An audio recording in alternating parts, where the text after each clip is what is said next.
positivity, chilling for you, approaching it deductively, money and power and moment with Coach T.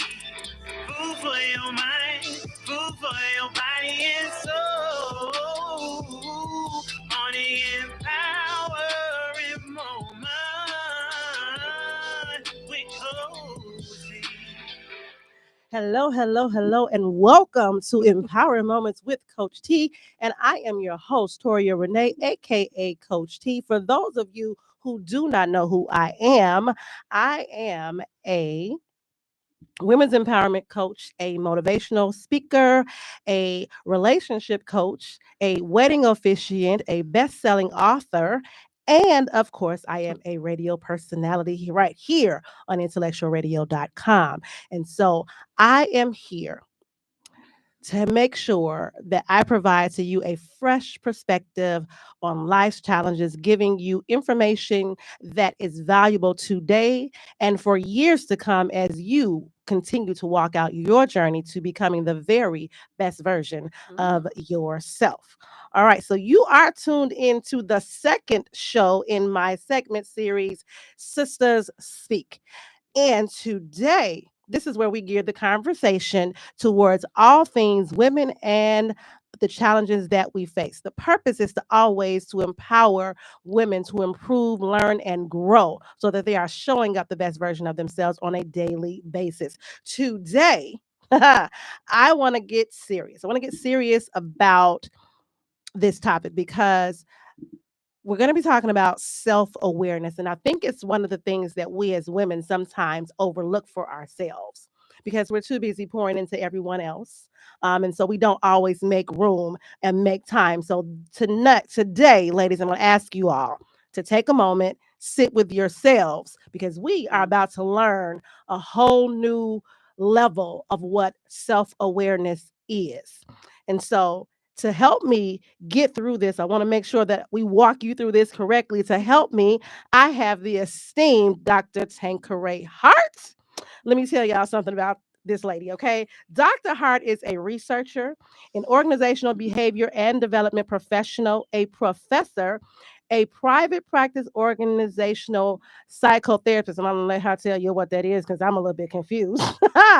She's also a performance coach and a self-proclaimed behavioralist. And let me tell y'all, she is good at it. I didn't see her in action, okay? So Dr. Tanqueray Hart researches, examines how organizational environments tackle elements of social conditioning to erase institutional biases, safely promote cultural integration, facilitate peak performance, and support the retention and development of women and people of color. Y'all know I'm all about my Black people, right? I'm here for the Black people, right? I'm here. Tanqueray's work focuses on aiding clients who are experiencing and navigating organizational stress and trauma. Organizational trauma is painful and its impact can leave you feeling helpless, emotionally and psychologically exhausted and lead to burnout. Been there, done that. I understand.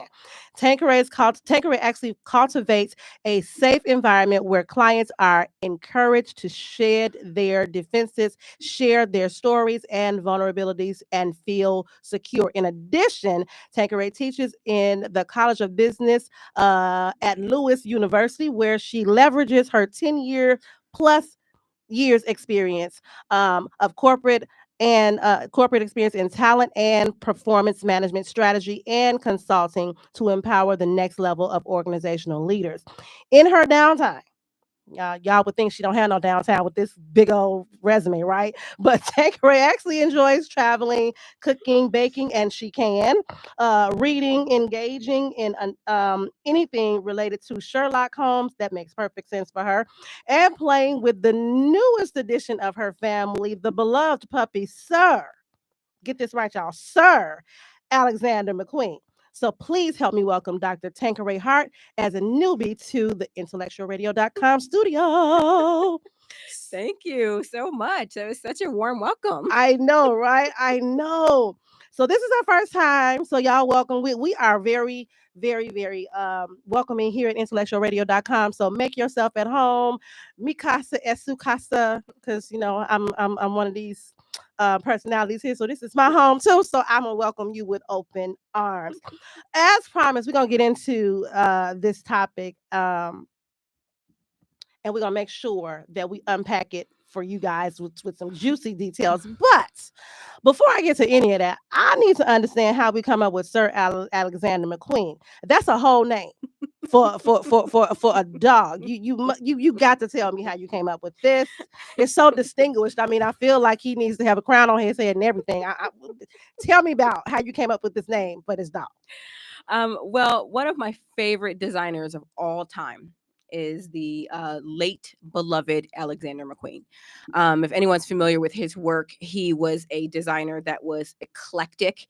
He led with his personality and he created movements, right? I think one of the first things was he brought the kilt to America and made it a part of the fashion look, right? So if y'all think about if you were looking at Usher right before he was doing a lot of promo for the Super Bowl. There's a photo of him wearing a kilt, right? And when I saw that, I was like, that's Alexander McQueen reaching out from the grave and reminding us of how great he is.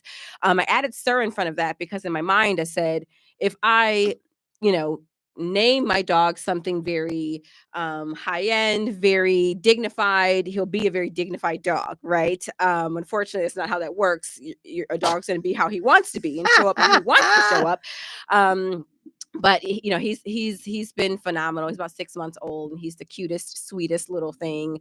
And he reminds me on a daily basis that nothing is more important than the love that you have for people that are in your life and that you care about.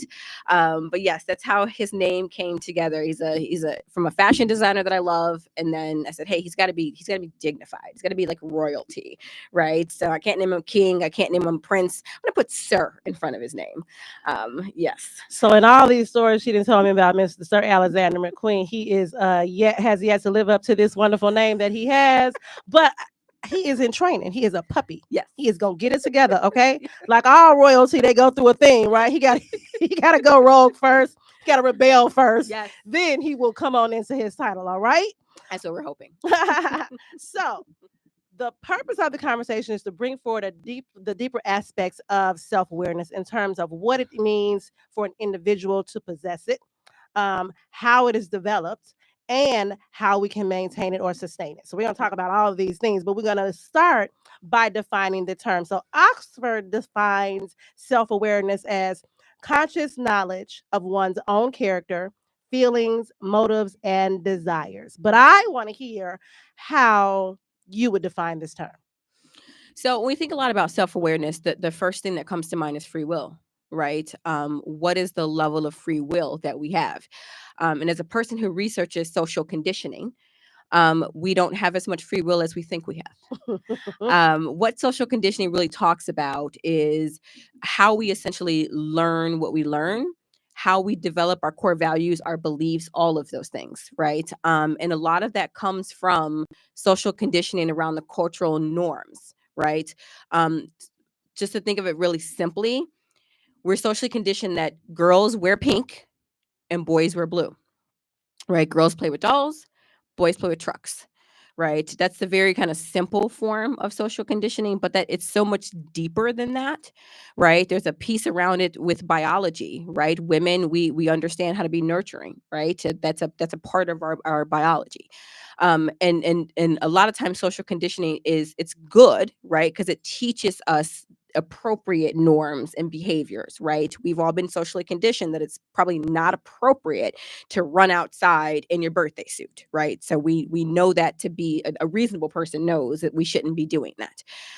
Where you have to start to pull up for a second and really think about self-awareness and say, well, wait a minute.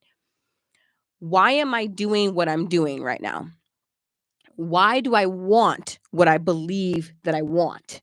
Right. So think about it with the next big job. We all believe that we should want to go after that C-suite job or the job that's with the corner office and right.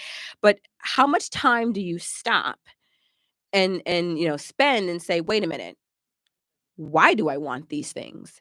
Is this something that I actually want? Or have I been socially conditioned to want these things? So this is where I love how this conversation is Mhm. opening up, because a few things. So I like the idea that we have to use self-awareness to expand or Mhm. push the envelopes past what social conditioning is telling us, and be aware of, and be clear about what we want. Mhm. Because I watched I don't know if anybody has ever watched Queen Sugar. Queen Sugar used to be my show. So Yes. on Queen Sugar, one of the things that there was a lot of social self-awareness going on for me that I Mhm. saw in Queen Sugar. One of the things that really, really stood out for me is when Blue was playing with the doll, Mhm. and everybody was wanting to decide that because Blue was playing with a pretty girl doll, that he must have been a little funny. He had Mhm. sugar in his tank. Mhm. Excuse y'all. Even DuVernay was clever, okay, Mm. in this, because when they tried to really bring it through, he's like, "Oh well, she's pretty like my mama." Mhm. So that's I want a girl like that. What Yep. do you mean? But Hello? but then there's also the piece of like, we overlook the fact that the doll made him feel safe. Right. Exactly. But we missed all of that. We missed the Mhm. fact that he thought the doll reminded him of his mother, made him feel safe when he was thinking of her, and he actually wanted a girl that looked Mhm. like his mother. A We beautiful black missed woman. all of Mhm. that Mhm. and came up with he must be. Oh, they're gonna make him sweet. Yep. No, sir. And so, but social conditioning told us that that this character was now going to be sweet, That it was not okay for because him it's to not play okay with a for doll. him to play with a doll. A girl doll, right? Because that's not what boys do. They play with trucks, and we've got to think about how that follows us the rest of our life, right? That conditioning of boys play with trucks and girls play with dolls, that follows us our entire life. And it, Girls are meant to be pretty, right? You sit there and you be pretty, and oh so think God. about how that plays out at work. But it shapes us when we're at work. It shapes Mhm. us because I noticed that if you're taught to be pretty and sweet and just look cute, then you're not really prone to be assertive. And if Mm. you are, then it becomes a thing. Yeah. Because see, I noticed, and it's one of the things that we talked about when we were getting ready to put together our D&I at work. And one of the things we wanted to bring forward was the bias Mhm. between women and men, because it's all right for a man to be assertive. He's Mhm. being that He's that's supposed to he's be. supposed to be. Mhm. But when a woman is in his very same position, she can't be assertive. Now if she's assertive, now she's an angry. If she's black, she's an Mhm. angry black woman. Mhm. Well, let's talk about how that played out with former Mayor Lori Lightfoot, right? So she was aggressive and she was assertive. That was words that people used. When you go back and look at media and how they talked about her, they talked about her in ways where they said she was assertive and she was aggressive, right? Combative. Yeah. These are the words that they use for. Hmm. I want to bring it clear, because these are the words they use for us black women, Yeah. And they didn't talk because about we're Mayor just Daley that way. right. And he was And aggressive. he was aggressive, and he was assertive, Hmm. and he was combative. Yep. And they But liked that but it about was him. all right for him Hmm. to be that, but it's not all right for us to be that. And again, I'm talking to women. I want to talk to women, black women specifically, and say, I want you to be aware of the fact that it's okay for you to be assertive if you are in an assertive position. It's okay Hmm. for you to assert yourself. Yeah. Yeah. So that goes to one of my big questions I ask people is, what are you willing to give to get what it is that you want? Right. And you have to understand that social norms say that if you're going to operate outside of how we believe you should operate, there's some stuff you're going to have to give up in order to do that. Right. And you've got to sit with that and say, okay, if I'm going to show up and be a little bit more aggressive, does that mean I may not, get promotional opportunities? That absolutely happens, right? So that when I look at the research that I do, it really looks at the social norms for both genders, right? So it's not just women, it's also men. So I look at men who are not showing up with the traditional characteristics and traits that we believe that men should, Mhm. right? So if you're a Right. leader and you're not aggressive and you're not dominant, right? How does that affect your career trajectory? Right. So it isn't just women, how when you show up and if we're deciding to be, hey, no, I'm naturally dominant. I'm naturally, I'm a very contained and controlled person. people are not okay when you show up that way as a woman, right? You're going to be called a witch, right? And we know what we really mean What when we we say really that, mean, absolutely. right? And that's gonna affect your promotion trajectory, right? That's what the research is leaning, and that's what it's telling us is that Yes. when you are showing up outside of the way that the world believes you should show up, okay? So this is happening to men and women. It affects your career trajectory. Yeah, I definitely understand that you're definitely gonna pay the price for being you. Hmm. So there's a price. There's a price tag that comes with being self-aware and Hmm. showing up as you, unapologetically so. Yeah. There's a price tag that goes along with that, and you need 100%. to be prepared for that price tag. The other piece is when I think about my trajectory at work, and I had to really started to really think about who I wanted to be and what I wanted to be, because at one point, I mean, for all of everybody knows that I'm in HR. I'm in the HR field. I'm in HR management. But I at one point thought I wanted to be an HR manager. I thought I wanted to be a VP. I remember that. And today, let me just be clear. I'm an HR VP and I couldn't be happier. Mhm. And I don't think and as much as I want success and advancement and next level type of progression, Mhm. I'm not looking for it in a title though.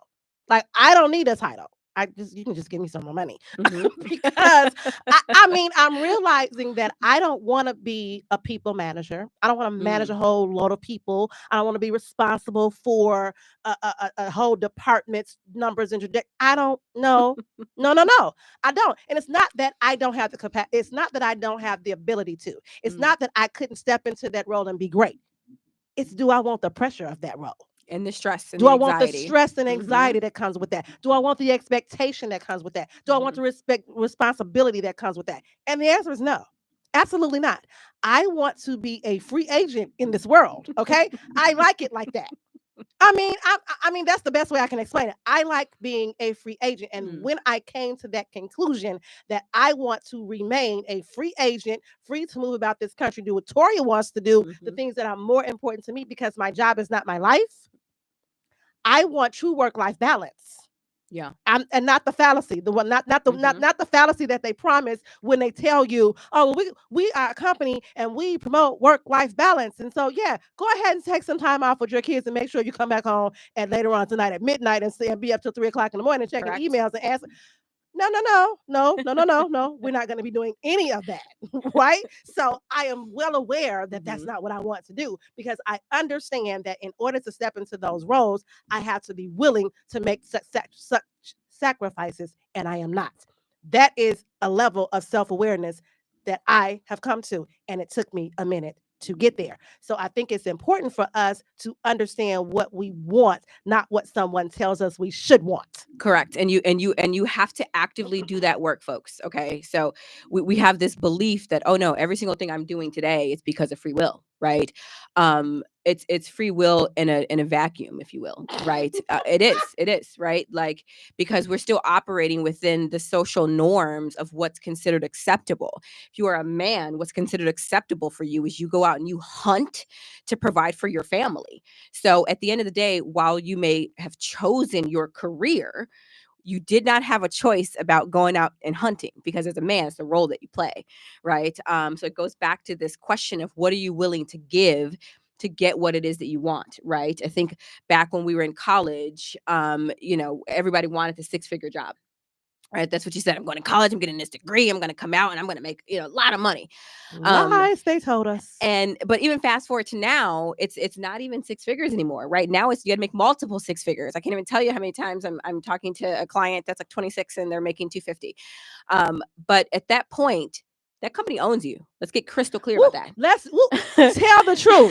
They own They you. If own you you. are making 250 a year, they They own you. own You your better not tell them time. what you can't do. You cannot, you can't, you can, No the control stress, you're working 60 to 70 hours a week. No one's going to pay you 250 to $300,000 a year. to halfway And work. they own your time. They truly do And believe 40 that. hours a week is not enough. I'm just telling you right now. No, at this point, no, I'm gonna be real honest with you. Nobody really wants to pay you upwards of 50 Mm, and you work only 40 hours a week. correct. That's not the way it's set up. Yep. They want to own you. That's the whole purpose, right? Mm-hmm. The deeper I can get you in here with this money that I'm giving you, Yeah. the more I can get out of you. And you have to be, again, you have to say, how much do I want to give you? How much of Correct. my time do I want to give you? How much of my emotional intelligence do I want to give you? Yeah. How much of my human capital that I have built? Because see, I built this human capital, not you. So how much of it do I really want to give to you? There are 20 million things that I know that I don't always tell. And I don't Mm. always share that I know. You know why I don't share that I know? Because the moment I open up my mouth and tell you that I know, you have an expectation that I am going to give it. Mm-hmm. And I may not want to. Correct. And if you are, you better make darn sure you're giving that because you want to give that. Not That's because, where the self-awareness comes. You've got to sit down and have that conversation of saying, why do I want this job? Why do I want to work for this company? yes, Right? Do I understand that I'm, for that 250, 300, I'm giving them 70 hours a week, right? And then what am I not giving someone else in my life? right. Right? And if you And what am I not giving answer myself? correct. What am I not giving myself? We Mm-hmm. are oftentimes, as women, I feel like we are so, and even men too, because that are really, really committed to their families. They are always trying to figure out how they gonna make everything better. Oh, I'm doing everything I do for my family. Mm-hmm. Okay, that sounds good. But that's because you've been socially conditioned to believe that that's what you're supposed to give to them. When Yep. the truth is that ain't what they want. Yeah, the truth is They that want you you. got to sit down and ask them what they want from you, right? Maybe they Like, want you. Maybe they yeah, want more of you. And hey, look, I'll take 10,000 less if you can come home at night yeah, and be present with me when you come home. correct. And you're not logging back in And you're and not you're, logging back. I would like that. I'll take that. I think yeah, the kids would like to be able to go on vacation without you checking your Palm Pilot. mm-hmm, I think that's what we as a family would need. But you're so busy thinking I have to make sure they have all this. They got to have the best of the best and yep, iPhones and all these electronics and they get to go on. Yeah, okay, but they don't have yeah, you. yep, And I think at the end of the day, you're going to look back and be like, wow, I missed all this time. So much has happened that I wasn't present for. You start looking through them family albums and realizing there was a whole bunch of mm-hmm, moments that you weren't a part of. yep, Then you're trying to figure out where the time went. And mm-hmm, you told yourself all this other time, well, oh, I had to do it for the kids. I had to do it for the family. mm-hmm, Okay. Who did you really do it for, though? mm-hmm. And why did you do it? Did you do it because this is what you really wanted to do? Or did you do it because everybody made you think you should? That's what you should be doing. Yeah, So, mm-hmm, but when do you define it for yourself? correct. This goes back to my mindset shifting, the mindset change I've been talking about Mm-hmm, forever. It's a matter of you figuring out this, getting rid of the old mindset or the mindset that somebody else gave you. mm-hmm, It's almost like all these people have told me and influenced me all of my life. And now I have this set of thoughts that, but they don't go with anything I want to do. yeah. And That's half the why time, that's why I'm miserable over here.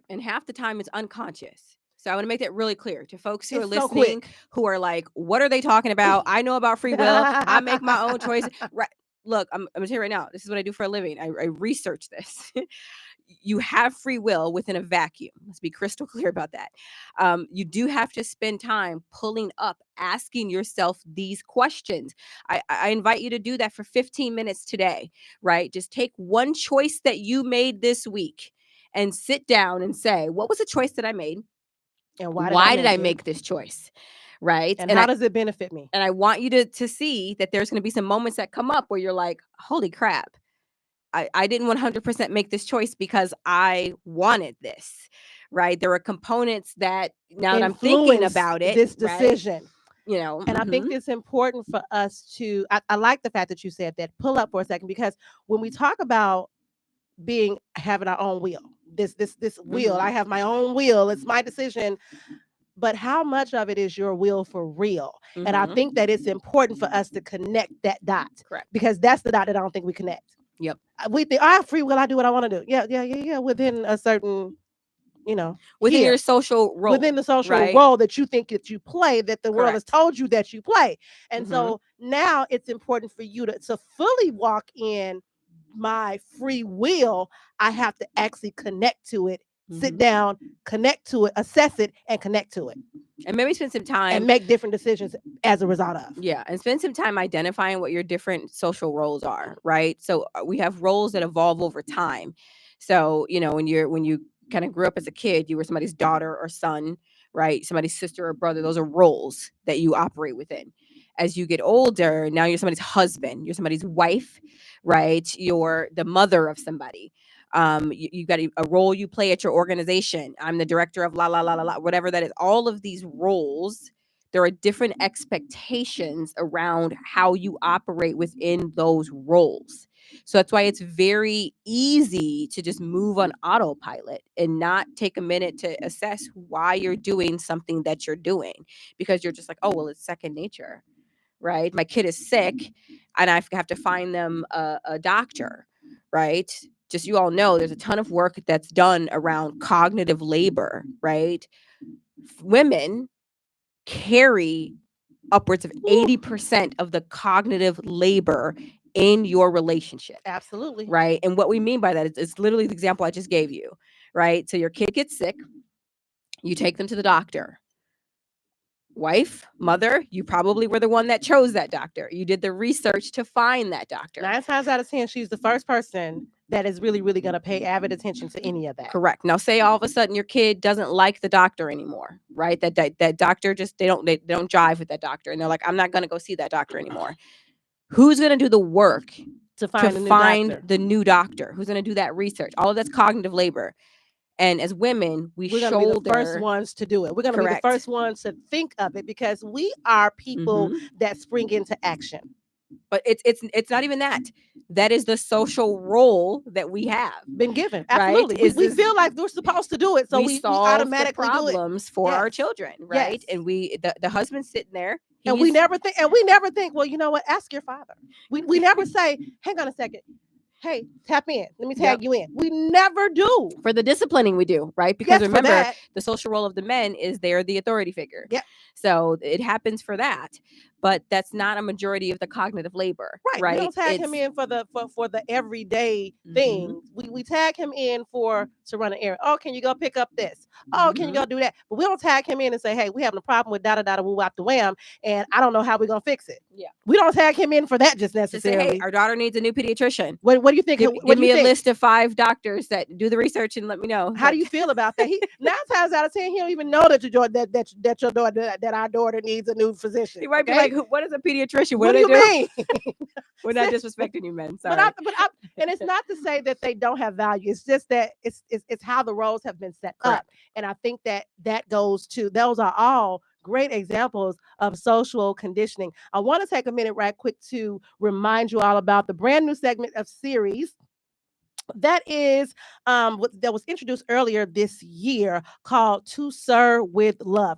I created this segment to discuss topics that encourage, uplift, and prepare singles on their journey in the desire for a successful marriage.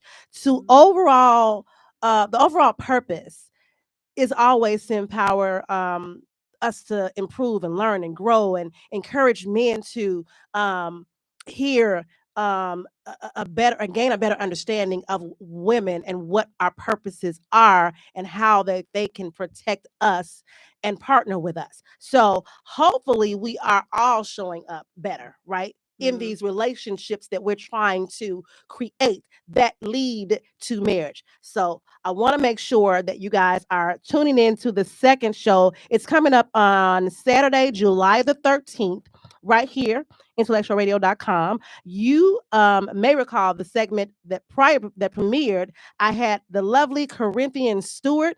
So you can imagine how delighted I was when I was able to secure her husband, Elder Paul Stewart, as my co-host. And we're going to be talking about something very important that I think men are going to want to tune in for, because we're going to be talking about the importance of reciprocal vulnerability. Okay, because I think it's important for a man to hear from another man how vulnerability is a two-way street that can really, really bring success in a relationship. So mark your calendars, set your time, Saturday, July 13th at 10 a.m. Meet us right here on intellectualradio.com.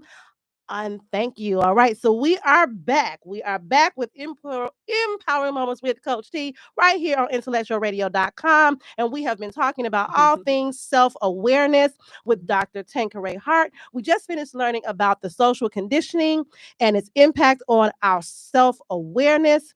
Now we're going to shift the conversation to organizational trauma and resilience.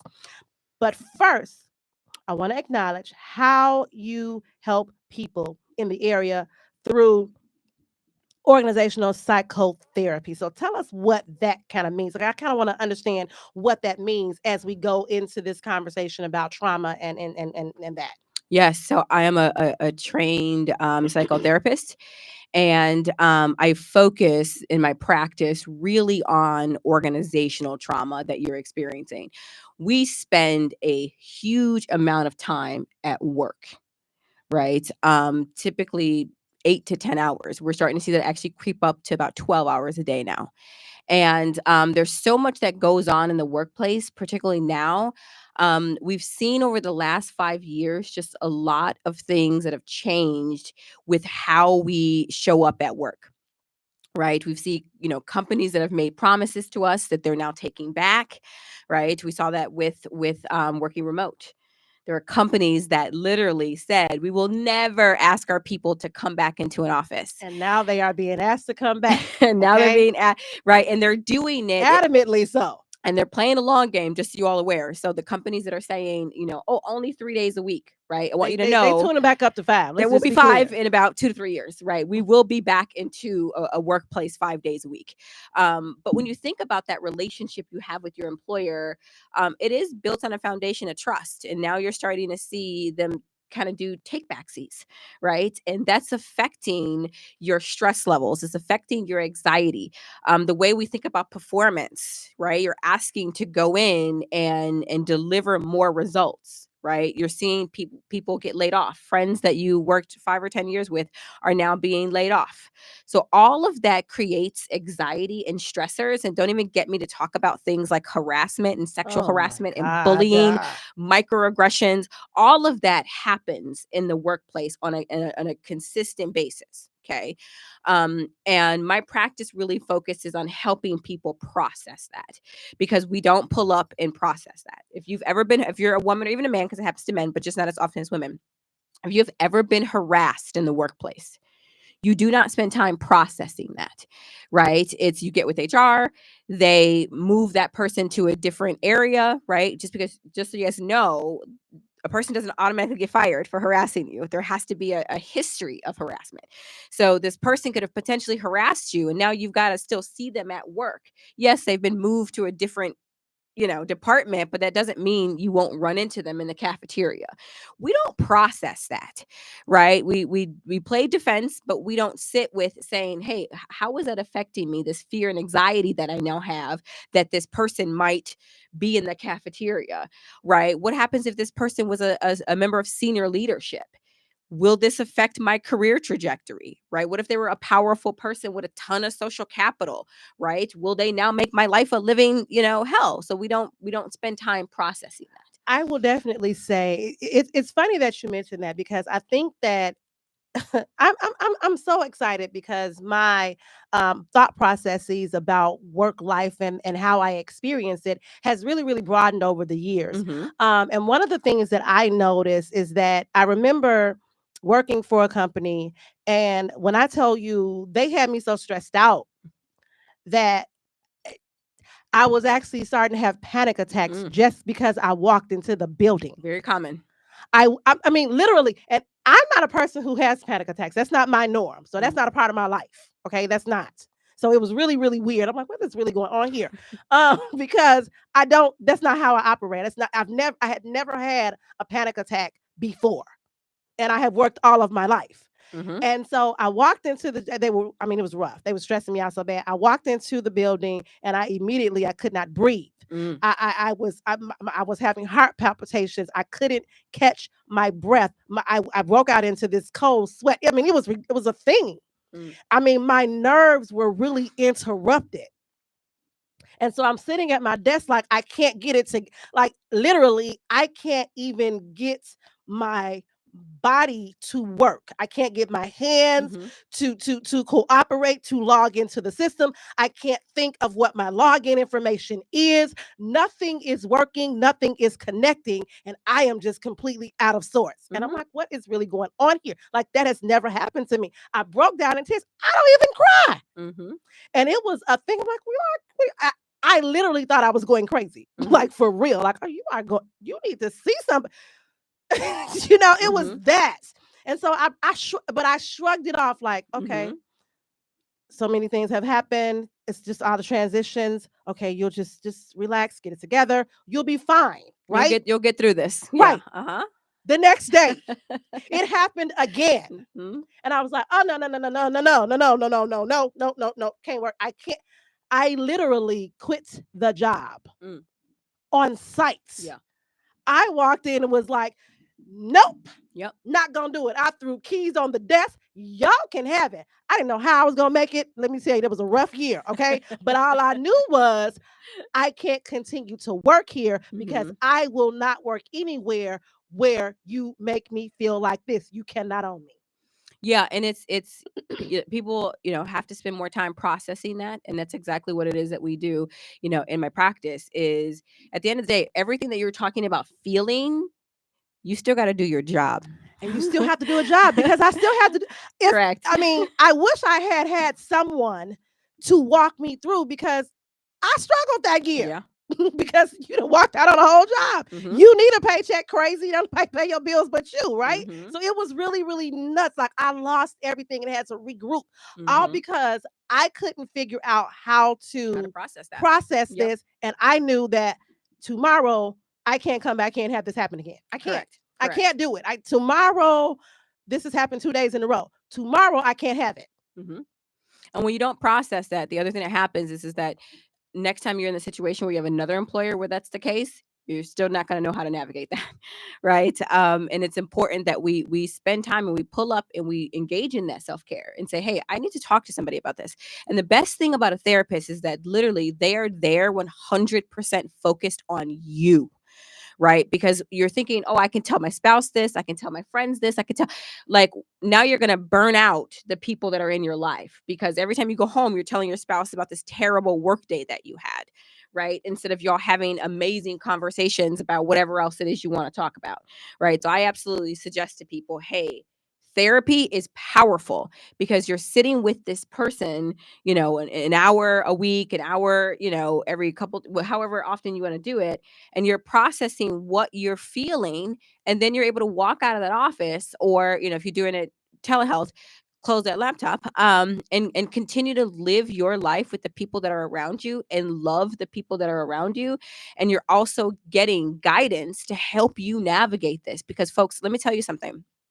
The workplace will only continue to become more challenging to navigate.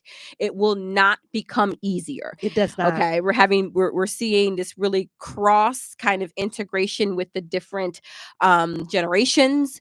We're seeing, offshoring happen. So now you're having to work very closely with people in different countries who might have taken the job of a friend of yours, right? Your friend got laid off and they moved their job to India. Now you've got to work with their counterpart, right? So the workplace is not getting easier to navigate. And for Black folks, it's really not getting, easier. I had a client who was a leader in her company, a Black female, and she was the department head. Anytime she was speaking, someone was challenging what she was saying. Okay, if her lips were moving and she was saying Somebody had something to say. somebody has something to say, right? And that is incredibly challenging Taxing. to navigate, right? Now you're going home questioning, Do I know what I know? Am I as good as I say I am? Can I Yes. even though I have a track record, right? Mhm. Even though I have a track record, I am Mhm. questioning my ability Correct. because they have got me all rattled. Correct. And this is something that we don't talk about it. Mm-hmm. We don't even talk really, we don't talk about it at all. We talk about it with our friends and our families, but we don't talk about how it really, really makes us feel. We Correct. complain about the fact that it's happening. Yes. Because sometimes we don't even know what's happening, right? I have a whole We nother complain, client right? that I want to tell a story that's just phenomenal. She was telling me about a boss she was dealing with, right? A female Caucasian boss who was just coming at her and coming at her and coming at her and coming at her. And by the time she got done, prior to me going into organizational psychotherapy, I spent 10 to 15 years working in corporate America. So I understand how those places work. And she's telling me all the things that her boss is doing to her. Mm-hmm. And I flat out tell her, you're in a situation, right? Because your boss has done a phenomenal job of toting the line of they're not doing anything illegal and they're not doing anything unethical. Right. So if you go to HR and tell them what's happening, HR is not going to be able to do anything because your boss is so clever. Like, as she was telling me the things that the boss was doing, I said, holy crap, you've got a good bully. And we never think about a bully being a good bully. But I said, yeah, you've got a bully who knows how to be a bully. Right. You've got one or two options. Right. You need to transfer, and you need to transfer before she writes you up, because if you get written up, you can't transfer. Yep. Right. Quick. See, and these are all the Mhm. strategies for having resilience and Mhm. dealing with organizational trauma, is that you have to know these strategies. I've always and I'm learning them myself. I've always told people, like, you get rolled up, start looking for a new job. Mm. Start now. I don't care if it's a verb, I don't care what it is. Dust Yep. your resume off and start putting those fillers out there so you can see what's coming up, because you don't know what's going to happen next.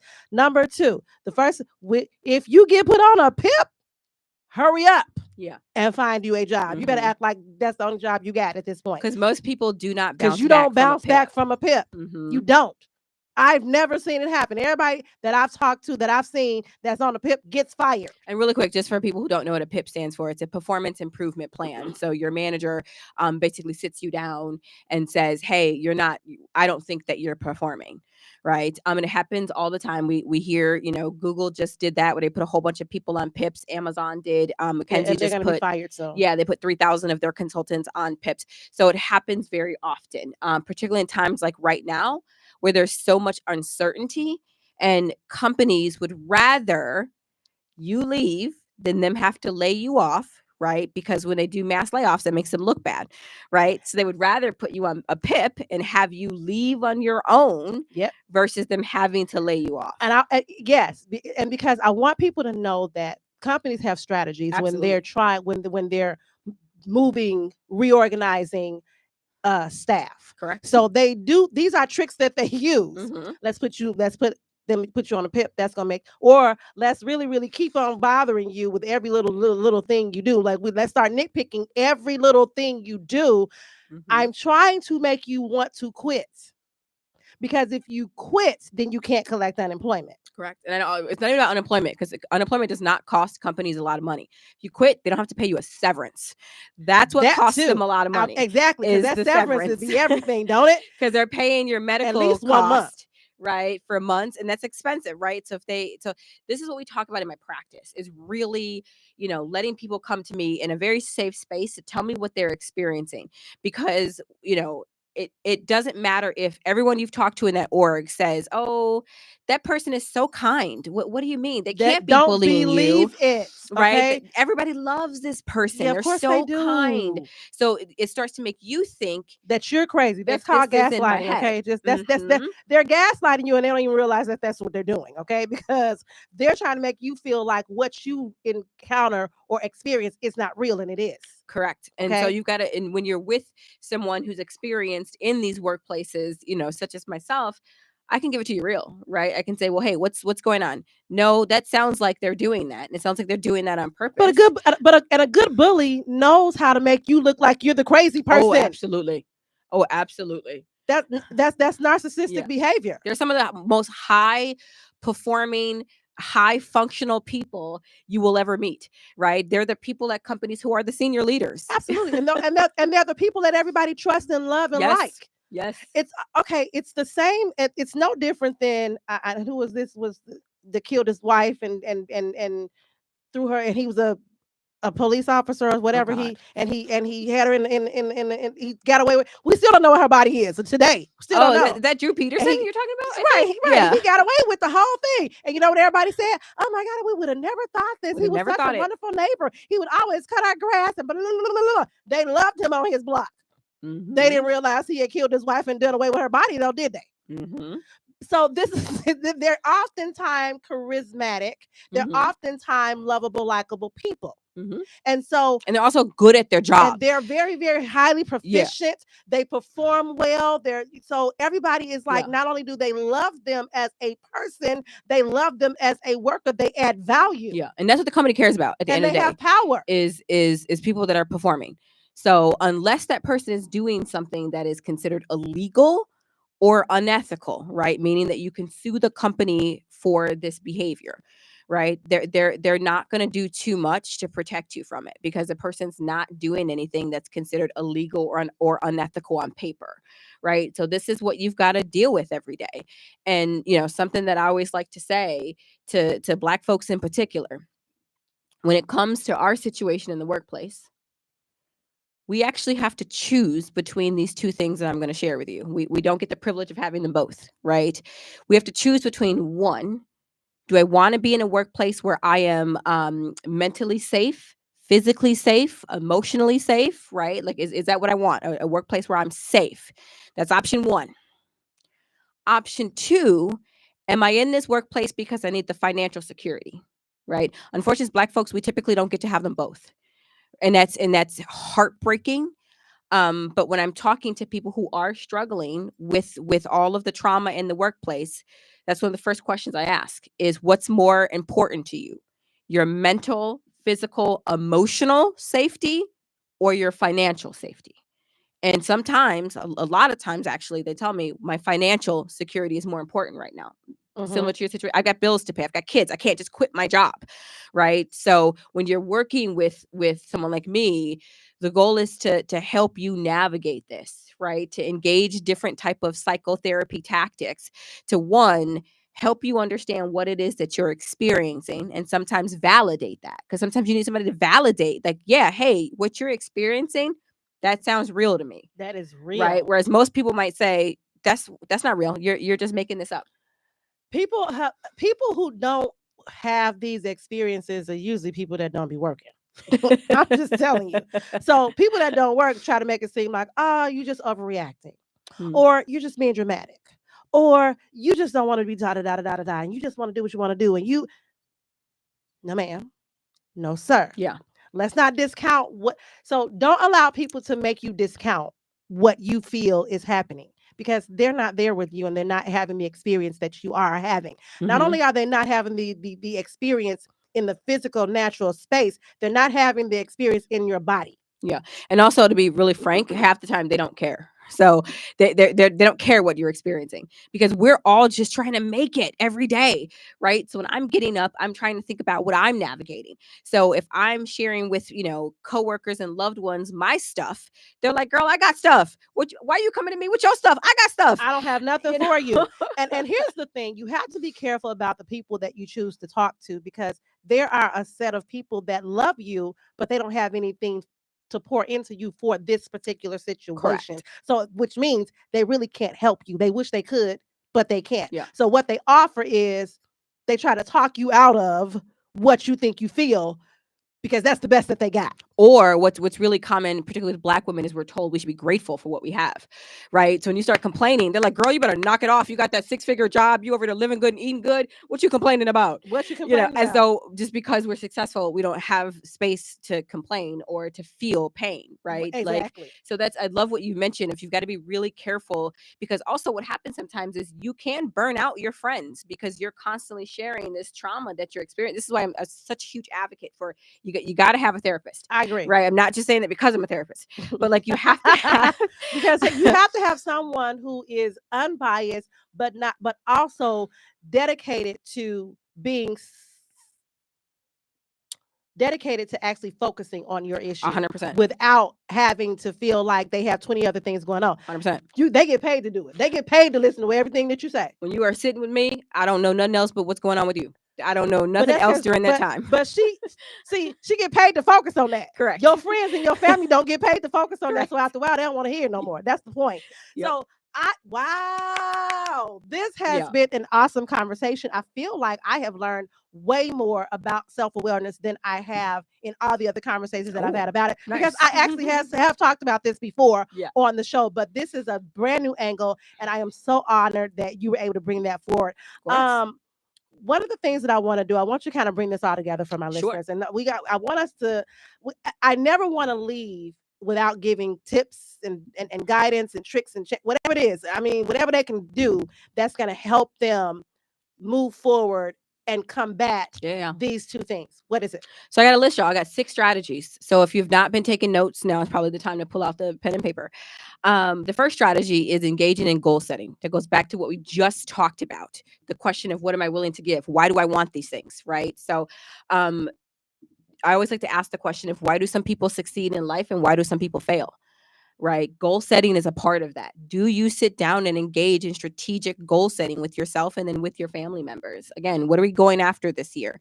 Why is it that this is what we want? What will make us better once we achieve this? And some tips about how you set goals, right? Because some people will say, I don't know how to do that. Or they've engaged in setting goals and they're not doing it very well because they don't know how. First tip is begin with the end in mind. What do you hope to achieve? What is the outcome that you are hoping for? Right? You got to write that down. So that's what. So you have to know what success looks like, right? But if you haven't defined that, then you don't know when you've made it. Okay.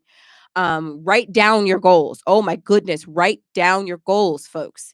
Because how are you going to remember them? But how are you also going to check in? Because you got to check in quarterly on So how don't keep you're. them in your head, is what she's saying. No. Don't keep them in your head, because if you try to keep them in your head, you're not going to manage them well, because there's 20 million other things and thoughts that are coming in and out of your head every day, all day, at every minute, and you're not going to be able to maintain it. Exactly. So write them down and then break everything down into specific steps that are manageable. Oh my goodness. I cannot tell you how often somebody will tell me what a goal is. It is gigantic. And then they're like, oh, I hope I achieve this in 2 months. And they don't have no idea where to start. None. Like, they ain't plotted out one task that's going to get them to it. They're like, oh, I want to buy a house in August. And I'm like, oh, okay. So let's talk about it. Like, do you have a realtor? And they're like, oh, no. Wait a minute. Let's pull up for a second. So break it down into manageable steps. That also gives you milestones to celebrate, because if you don't have moments to celebrate throughout the journey, then it does really feel like you're grinding all the time, which, remember, you're setting goals that are supposed to be attainable, and you want to be able to celebrate that, right? Stay motivated and excited around your goals. Bring people into your life into the conversation about what you're trying to achieve, because they're going to help hold you accountable. They're going to help do some backseat cheerleading, hopefully. Or they're gonna kind of call you out, right? I had a friend for years in a row was like, I want to learn a new language. By the 6th year, I had to call her out. I was like, this has been a goal of yours 6 years straight. Do you know any Spanish, any French? Do you know any other words? Any other language do you know any other word in any other language at all? At all, right? So maybe let's retire that goal. Right? Last but not least, believe. You've got to believe in yourself, right?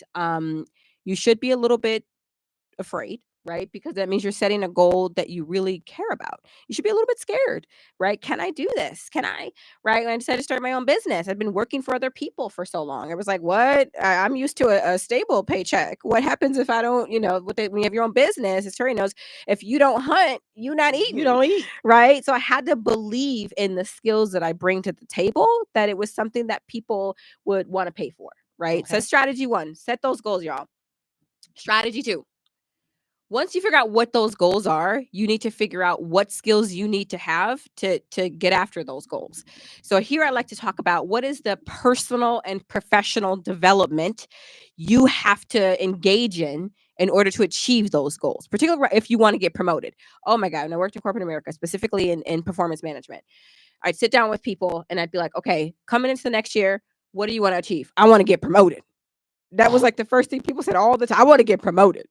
right? And of course, we ask the questions, how come? Why do you want? I want more money. I want more, oh, but you want to be a people manager. Let's talk about what the day in the life of a people manager looks like to make sure this is what you actually want, right? So you definitely want to engage in personal and professional, like write down what you may need. One of the things I always like to remind people, the greatest project you will ever work on Is is yourself. yourself. Yep. Yes, That is the indeed. greatest project you will ever work on. So sit down and spend time saying, "Hey, I want this. I realize I've got to go get some better skills, right? I want to say, for example, you're like, "Oh, I want to become a mediator." Okay, you got to go get training for that. You can't just start telling people you're a mediator because they're going to ask you to see your certificate, right? So you really want to focus on how to invest in yourself to achieve those goals. Attend conferences, right? Network with people who are doing the things that you want to be doing. Informational interviews are powerful. You can ask people, "Hey, how are you doing this?" Obviously, and then make strategic career moves, particularly if your goal is to be promoted. Not every job that people offer you is a job that you should be taking. Okay, if it's not a strategic move, don't do it. So our third strategy, and I think you're going to appreciate this so much, Coach T, is to engage in self coaching, right, as a development tool. Now, self coaching is very much so different than all of the other coachings that you hear about, because self coaching is literally you engaging with yourself one on one. I love Okay. that. Because what it does is it empowers people to find your own answers. Okay. People call you all the time. Or should they call you all the time? They call me all the time too with a question that I'm like, I know darn well if you had spent 15 minutes on this yourself, you would have came to this answer. So I had to stop enabling people, and I had to start like giving them that power back to go find their own answers. And it also enables you to find your own voice. Correct. Right. Somebody might ask me, "Hey, do you know the address to so and so and so and so?" I sure do. It's google.com. Go look it up. Go look it up. Right? Because when you find your own answers, right, now that means you're capable. And you build confidence. Number 4. Correct. Our fourth strategy here is positive self-image. Positive self-image. Okay. You've got to, one of the things that we do a lot is we engage in negative self-talk. Love it. Whenever you do something, I do this myself, and I have to continue to coach myself to stop doing it. I just submitted a paper for a conference. It was rejected, right? I totally forgot that the rejection rate is 90%. 90% of the people that submit something get rejected. But you were falling out, weren't you? I was falling out. I said, I'm not those 90%. I'm fantastic. Why was I rejected? Exactly. And what I love the fact that you say positive self-image, and you correlated that to the self-talk track, because I talk about this all the time. For any of you who have ever taken my Reset Your Mind, I talk about this self-talk track, and it is a killer or it is a motivator, and you get to decide. Correct. Because you get to shape it. And when I was rejected, I spent 5 minutes saying, "God, you must not be as good as you think you are." I said that to myself, folks. I said, "Wait a minute, knock it off." So now, it's not that you're never going to have a negative thought. What is important is that you don't stay there, and that you can that you Correct. quickly combat those negative thoughts with positive thoughts. The quicker you can get that talk track to switch for you, the better off that you're going to be, and you're going to start to see your confidence will rise, and eventually somebody going to say yes to one of these proposals. Okay. Correct. Number 5. So, and before I move on from this one, there are a couple things I do want to say about this positive self-image, right? You really want to strengthen your value system, guys. Okay. I cannot talk enough about integrity. We are living in a world today where, unfortunately, I mean, and part of it came from the fierce leader of our nation, right? Where he just was like, "What? Yeah, we can do whatever we want to do." We're like, no, we have to operate with integrity, because that's what you want people to know that about you, right? So it's a part of your self-image, how you communicate, how you dress, how you show up, right? People judge you based on what they see. Is that right? No, I'm not saying that, but it is. I mean, you can look at psychological studies that tell you that you can remember what you see before you remember what you hear. Okay, so all of that falls under positive self-image. So our next strategy here, and we talked about this, is resilience. Resilience, y'all. Look, you have to be able to work. When people ask me what is resilience, it's talked about constantly now, and you can ask somebody, "Hey, how would you define resilience?" And they'd be like, "What? I don't know. I just say it all the time." The way I define resilience is your ability to recover quickly from perceived failures. On a consistent basis. You Correct. have to be a resilience says every time, no matter how many times I get knocked down, I am going to get back up. Now, whether I get back up and pursue the same things is a different story. Because maybe I get back up and I decide I need to pursue something different, regroup, re-strategize, and go after something different. But what we're not going to do is lay down on the job and never go after anything. Correct. And that's why perceived failures is in there, you all. Like I said, I sat there and I was like, oh God, I was rejected. So I must not be great. That's not what that means. That's one conference out of like thousands of conferences that happen That every just year. means that particular conference don't have time for you right now. Correct. That doesn't even mean that they don't want you. That means we don't have space for you. You don't know. Yep. And so all I did, I spent 5 minutes doing that. And I said, well, crap, I got to submit this to a different conference. That's all I got to do. That's all you got to do. Right. Somebody wants it and somebody has time for it on their program. Number 6. So, and just quickly, just so you all know, before we leave this one, you will be tested. So mental toughness is required. People who are phenomenal and are truly great people, they work hard to be great. If being a rock star was easy, everybody would be a rock star. So mental toughness is required when it comes to resilience. And so the more adversity that you face, the better, the higher your resilience will become. Correct. And never be afraid to fail forward. I always like to say that. Love it. It's if you've learned something, then learn that. Okay. Exactly. So another thing I want to mention is the ability to listen deeply. Okay. To yourself. So there's 3 areas of listening I talk about. Internal listening. So this is a lot of what we've been talking about earlier. Pay attention to your inner voice, your thoughts, your feelings, your options. Because let me tell you something. It doesn't matter if you got a spouse, you got kids, and how you're doing. You've got to check in with yourself first and foremost, always, and then you can check in with the people around you. I can't pour into your cup if my cup is empty, folks. Okay, so you got to check on yourself first. So internal listening. The second part of listening deeply is focused listening. Now, this is really hard. Okay. You have to really pay attention to what someone is saying to you.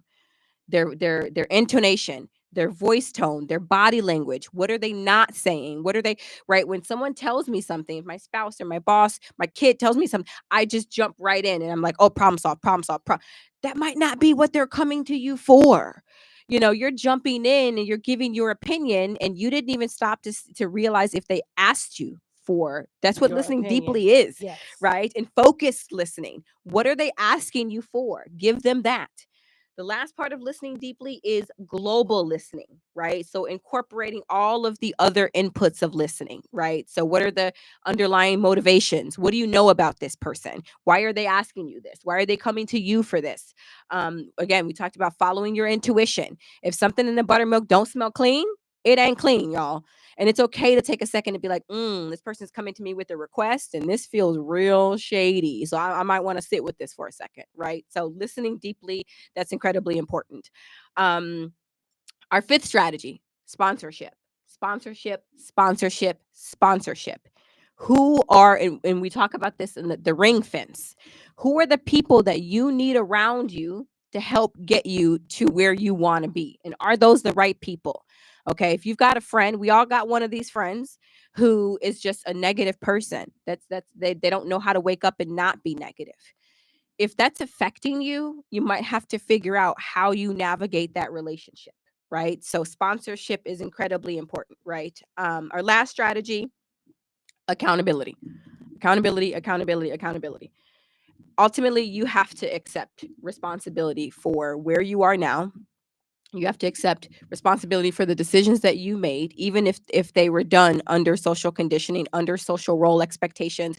You still ultimately made that decision, and you have to accept accountability, right? True leaders don't blame each other, don't blame other people, right? They're self-reflective. They spend time saying, hey, wait a minute, why did I make these choices? The last thing I will say is that people who are, high performing leaders, they live up to their commitments 100% of the time. Okay. If you say you're going to do something, you got to do what you say you're going to do. And if you can't, you need to communicate that as early as you possibly can. So yeah, these are what I call the 6 strategies for self-advocating for yourself. And hopefully these were helpful. Thank you so much. We are like overtime. My producer gonna be giving me a wrap up in a minute, but thank you so much for allowing me to us to get all this information out. I did not want to stop her because we were on a roll. I wanted everybody to get these strategies. So thank you so much for being with me today. Thank you. Big shout out, Dr. Hart. Thank you so much for being with me. Thank you so much for joining us on Sisters Speak today. Connect with me on Facebook at I am the Coach T. At I am the Coach T, and make sure that you sign in, click the bell so you can get notifications for when I am doing my Walk It Out Wednesdays. I do that every Wednesday. You want to make sure that you are my friend on Facebook so that you guys are able to actually see that Walk It Out Wednesday. I know I have been lax, but I am getting back to it. Y'all have to excuse me. I am like in the middle of school, so I'm trying to get my schedule together. But Walk It Out Wednesdays, make sure that you do click that notification so that you never miss me on the book. Thank you so much for being with me today. This has been Empowering Moments with Coach T right here on IntellectualRadio.com. And remember, I am the Coach T, and always just be you. It's a wrap.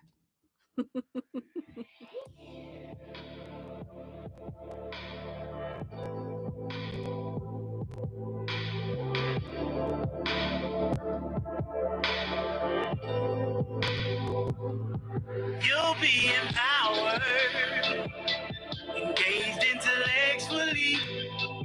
Just be inspired. Embrace some positivity. Chilling for you. Approaching it deductively. Money and power and moment.